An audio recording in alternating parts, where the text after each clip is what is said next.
দেখুন এখানে আসলে এটাকে প্যারাট্রানজিট হিসেবে আমরা ব্যবহার করতে পারি। সেখানে আসলে একটা সরকারের একটা কৌশলগত পরিকল্পনা প্রয়োজন, যেটা আসলে আমাদের এখানে টোটালি পরিবহন সেক্টরের সিস্টেম ফেলিউরের কারণে আমরা এই অটোগুলোকে মহাসড়কে নিয়ে এসেছি। এটা আসলে হতে পারে, আমি এক সময় বলেছিলাম, যাত্রী কল্যাণ সমিতির পক্ষ থেকে গবেষণা করে বলেছিলাম যে আসলে এটা প্রত্যেকটা এলাকায় স্থানীয় ওয়ার্ড কাউন্সিলর এবং গ্রাম এলাকায় ইউনিয়ন পরিষদের চেয়ারম্যান ওনাদের নিয়ন্ত্রণে, ওনাদের নিবন্ধনে প্রত্যেকটা ইউনিয়নে কি পরিমাণ রাস্তা আছে এবং কোন রাস্তাতে এই অটোগুলো চলবে এবং কোন ইউনিয়নে কয়টা অটো নিবন্ধন দেওয়া যায়, কোন ওয়ার্ডে কয়টা অটো নিবন্ধন দেওয়া যায়। সিটি কর্পোরেশনে এটা কাউন্সিলর করবেন এবং গ্রাম এলাকায় ইউনিয়ন পরিষদের চেয়ারম্যান করবেন এবং ওই এলাকার নির্দিষ্ট রাস্তাগুলোতে প্যাসেঞ্জার মুভমেন্ট একটা সার্ভে করে কয়টা অটো পারমিট দেওয়া যায়, এগুলো যদি এর মধ্য দিয়ে যদি কঠোর নিয়ন্ত্রণের মধ্যে দেওয়া যায় তাহলে কিন্তু এটা সাস্টেইনেবল হতে পারে।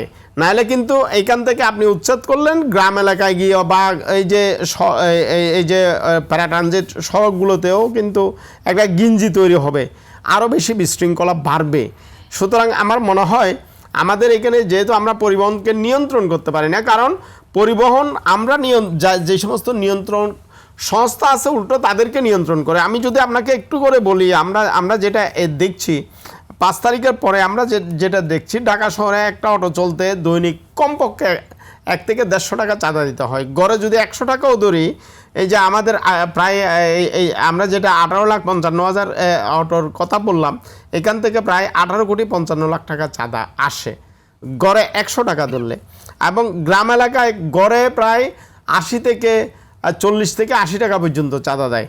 এইখানে ধরেন গড়ে যদি 50 টাকা ধরি তাহলে প্রায় 30 কোটি টাকার মতো চাঁদা হয়। দৈনিক চাঁদার পরিমাণ প্রায় 48 কোটি টাকা, প্রায় 50 কোটি টাকার কাছাকাছি। এই যে এই বড় অঙ্কের টাকাটা, এটার সাথে কিন্তু রাজনৈতিক বিভিন্ন শক্তি জড়িত, আইন শৃঙ্খলার রক্ষাকারী বাহিনীর লোকজন জড়িত, অর্থাৎ যারা জড়িত তারা কিন্তু প্রচণ্ড ক্ষমতাশালী।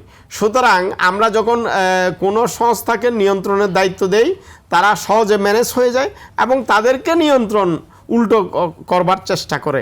এমন প্রেক্ষাপটে আসলে আমরা প্যারাট্রানজিট রোডেও যদি এগুলো ঢুকানোর পরের পরিস্থিতিটা কি, এটা কিন্তু এখন অনুমান করা যাচ্ছে না। জি, এবং আমার মনে হয় এইগুলো নিয়ে অনেক বেশি রিসার্চ হওয়া উচিত। কারণ দেখেন, আমাদের মধ্যে এমন একটা অলসতা কাজ করে যে আমরা কিন্তু হাঁটতে চাই না। মানে পকেটে পয়সা নেই, তারপরেও ওই যে আপনার 50 টাকা আছে, তার মধ্যে 20 টাকা দিয়ে আমি যেটা আমি মাত্র 2 মিনিট হাঁটতে পারি, যেখানে যেতে পারি সেখানেও আমি রিক্সায় উঠে পড়ি। এই অভ্যাসগুলো আমাদের বদলাতে হবে। এই জন্যে ওই যে গলিতে অল্প কিছু জায়গা আপনার, সেটাতে আপনার এই ফ্যাসিলিটিগুলো না দিয়ে মানুষজনকে এই অভ্যাসটা করা উচিত। আমার মনে হয় এগুলো নিয়ে রিসার্চ আরও বেশি হওয়া দরকার।